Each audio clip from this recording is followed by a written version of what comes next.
Let's talk about sculpting in here in ZBrush. The first thing you should do, generally whatever you're sculpting, is create a reference board. That's the most important thing, and I can't stress that enough. So now I compiled a small reference board here for the ear we are going to make. And what you generally want to look for is good lighting that shows the shape, also various different angles of the object that you're wanting to create, and these types of non-photorealistic but more illustrative images work best for you. Also this type that shows you the general shapes and what's going on there.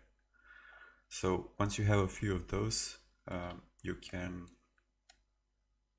can go into ZBrush and start from somewhere.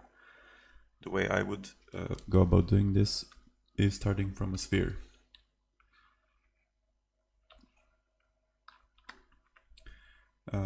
We don't need symmetry here. I would go in a small Dynamesh resolution and go into a side view, and then just kind of start searching for my basic shape, mostly by using the move tool and the snake hook tool.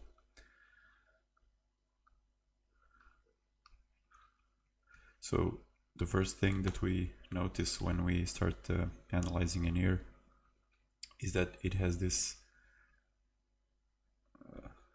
I'm not sure what it's called, I think it's a helix. No, it's not a helix. Maybe it is, I'm not sure. You should always look at what are the names of anatomy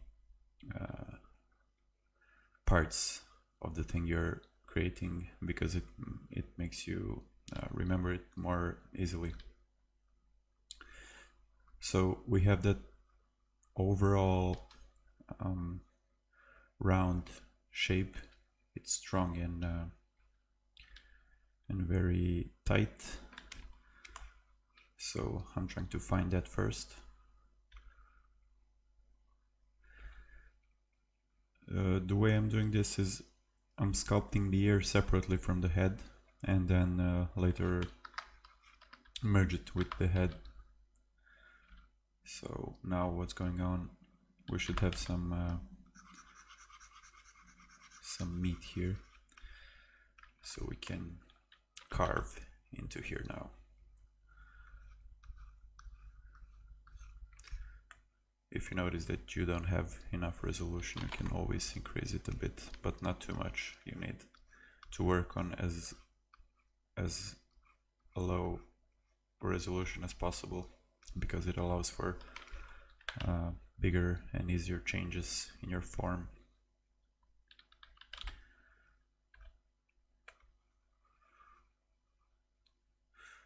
So I'm just being very crude here with broad strokes,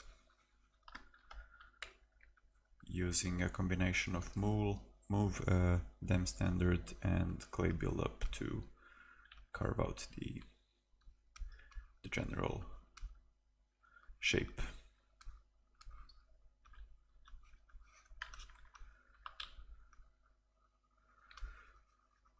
You should always work on a very low resolution until you get to a point where you cannot recreate any more detail and have to dive deeper, but not before you've done it all over the model. And you should never focus only on one part. You should always look from different angles and look how you can improve your model everywhere, not just in one place. That's an important thing. So now we change our reference angle so we can see what's going on here. Again, using move to make those broad changes that we notice.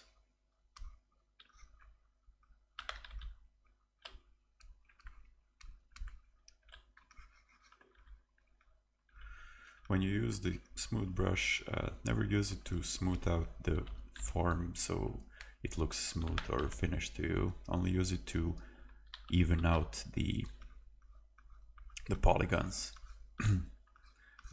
And it only works on a very low resolution model. That's one of the reasons you should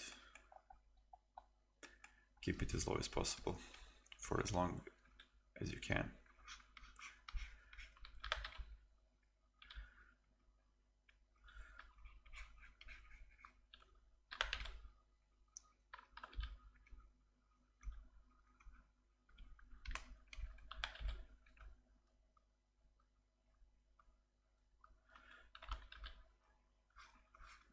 I advise you to practice each anatomy part individually, create like 10 years and then move on to other parts. Once you feel that you're familiar with the object you set out to learn first, and you can always go back once you master the tool a bit better, or when you have the time. Also drawing, you can look at these references and then draw. It will help you understand the shape better. Drawing is generally a very useful tool for improving your sculpting.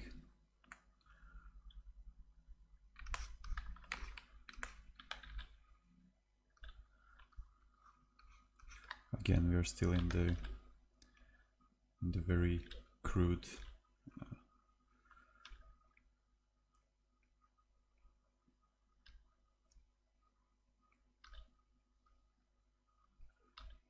part of our sculpt.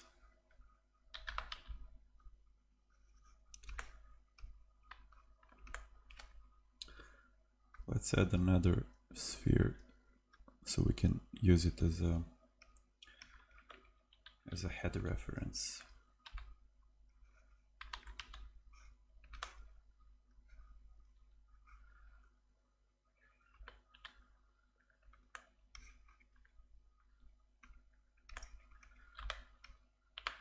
We're not going to create a head, just a simple shape that we can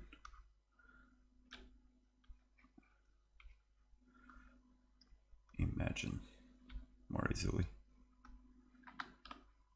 You will, of course, in future, whenever you're creating an ear, you are going to do it after you already have your base head set up.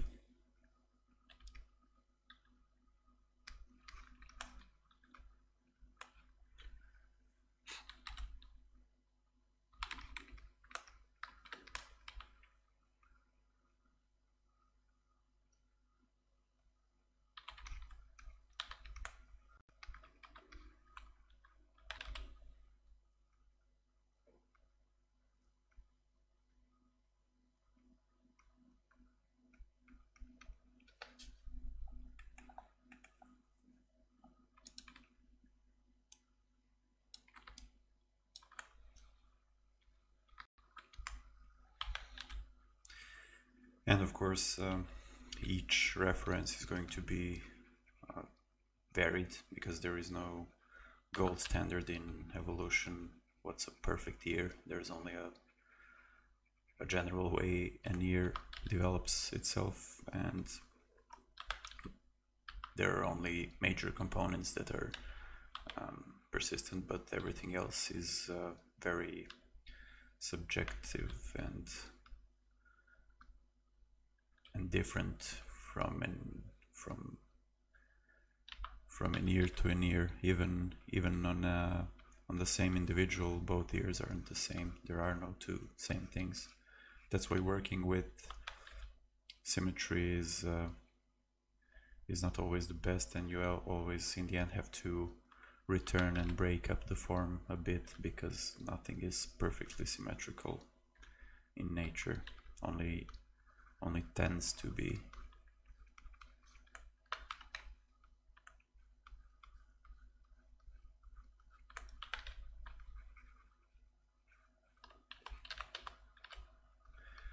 Always combine different tools until you find what works for you the best. That too is not universal. Every one of us uses different tools and there is no standard.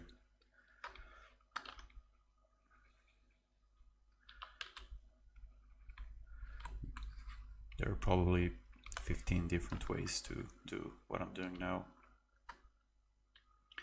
So this is not the only way, this is just a suggestion how to start thinking in the direction of the ear problem.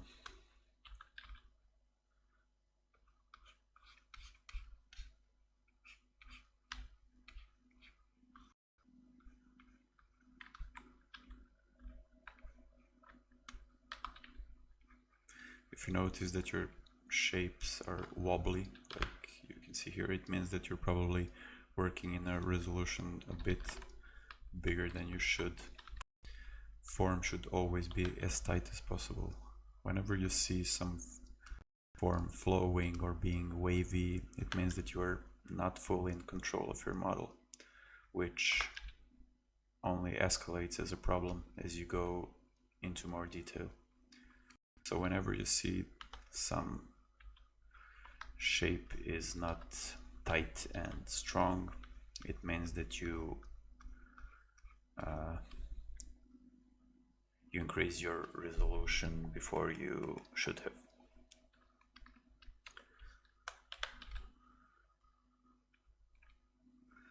The most important part of every sculpture and sculpt is the strong forms.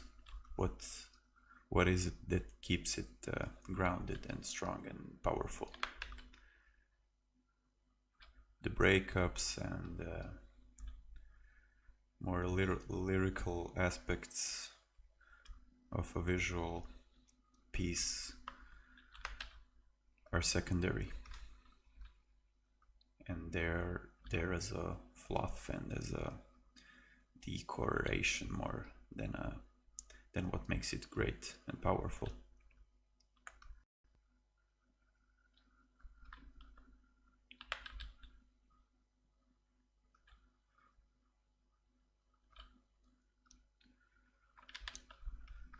So what we can observe here, let me turn off my deep shadows, is we have this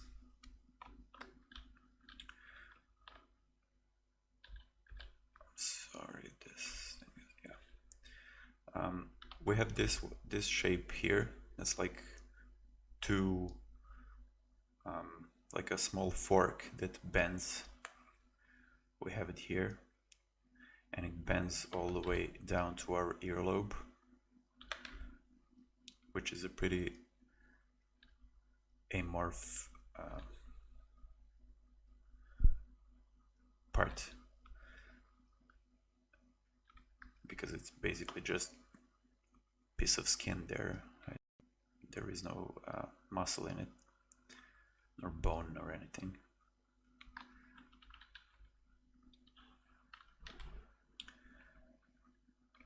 We have our hole, and this piece here, the end of our helix that basically merges into the wall of our fork here.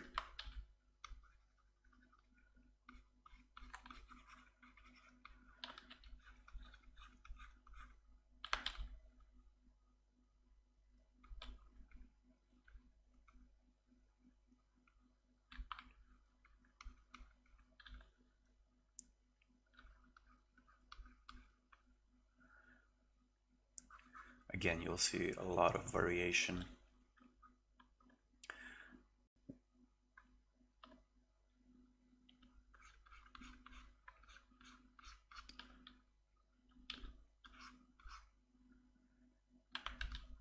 in the length, for example, of this, you can see that it's pretty short here.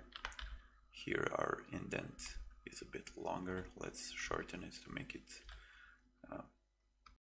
more like in the reference. But if we were to switch our reference, we might see that it can be even longer or shorter.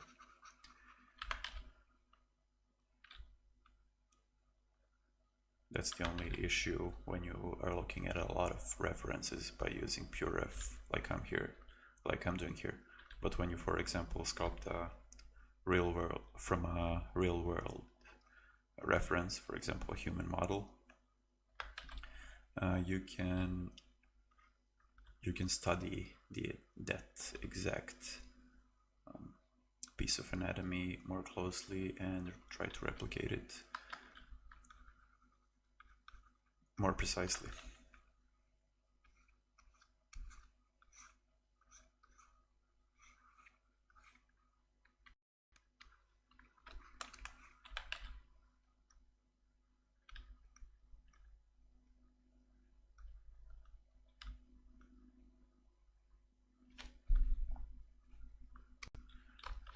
This probably isn't correct. There's probably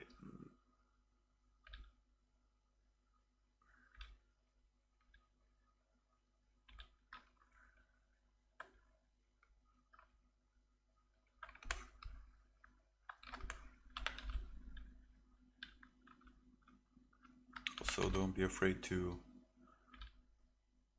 zoom out at any point and do a big and daring change. That's probably something you would do if you, for example, decided to create an elf ear. You would use the same human anatomy, just stretch the parts that are logical, in a logical way rather.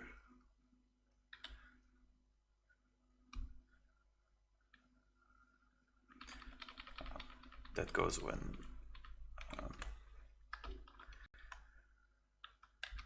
you're doing some sort of, I don't know, imaginary creature, you still, if it's humanoid, you should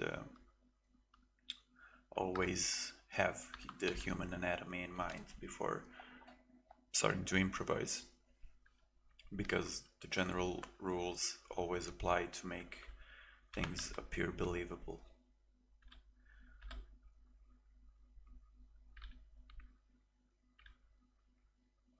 You can see there is this great explanation of what's going on here. Let's try to replicate that.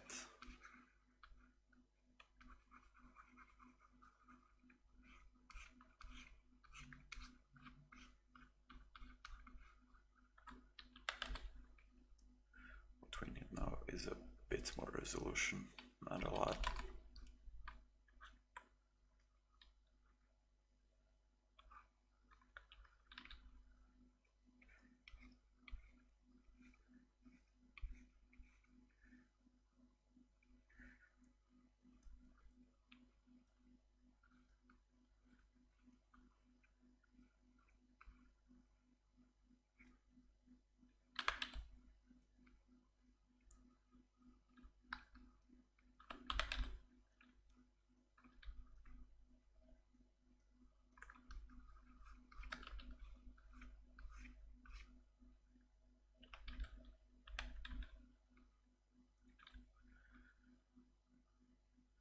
We can see that this part is not really correct, or at least in reference to this particular image.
these types of references, the best way to find them is simply Google Images or Pinterest, and you can spend as much time as you want looking for them, and you should compile as big a board as you can and always go through all of them. Without a good rule of thumb is whenever try to always make a small counter in your head that may remind you, have I looked at the reference in the past minute or in the past 20 seconds, and try to always, nudge yourself to don't get stuck in your model as much as watching the references. You should see the observation of the references as similar to driving and looking in the rear view mirror. It gives you a sense where you are and what's going on, not just focusing on the road ahead, which of course is the most important, but knowing where you are will help you not get stuck or avoid a problem.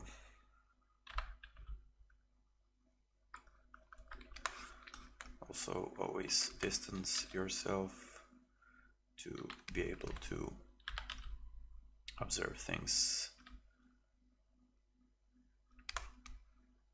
more objectively. Also rotate around, turn on perspective, turn it off. Use all the tools you have to try to make a believable model.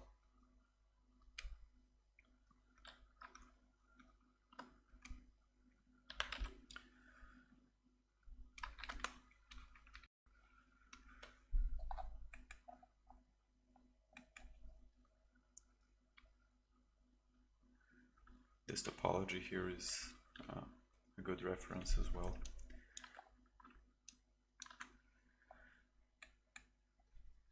I like these types of references that show you the broadest strokes possible.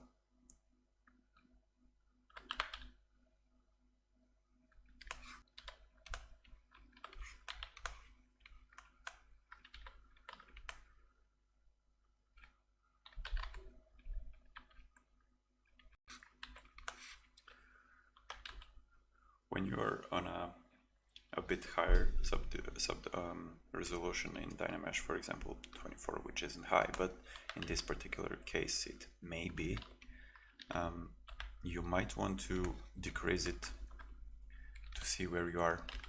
Never get attached to the details. Always think about the broad strokes. They're the most important by far. So what you can do is, I was 40 there, as if I recall. Yeah, it was around 40. I can decrease it to, I don't know, 16 and see where I am. 16 is maybe a bit too low. Let's go 24.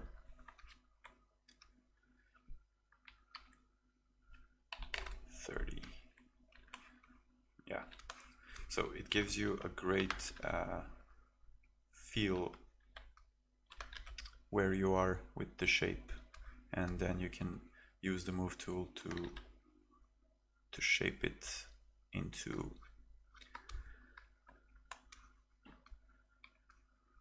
a more precise and strong form that reflects that you are in control of the shape, and that it's not the other way around. The shape can control the artist a lot more than we think, and if the artist doesn't control the shape, it may wobble in some direction that you didn't want to go, and then it basically forces you to adapt to it and make your decisions based on its behavior instead of it being the opposite. The whole point of this is taming your tool. You must always do what you want with it. So here you have a basic ear shape. This should be more than enough for you to continue to attach it to your head and continue working on other parts of your model. Maybe even merge it at this point. You should never have the model of your, I don't know, nose or ears or general shape on a bigger, higher detail level than your ear, or vice versa. It should always be around the same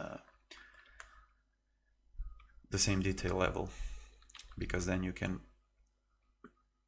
increase more uniformly the level of detail. So yeah, that's it for this tutorial. Thank you.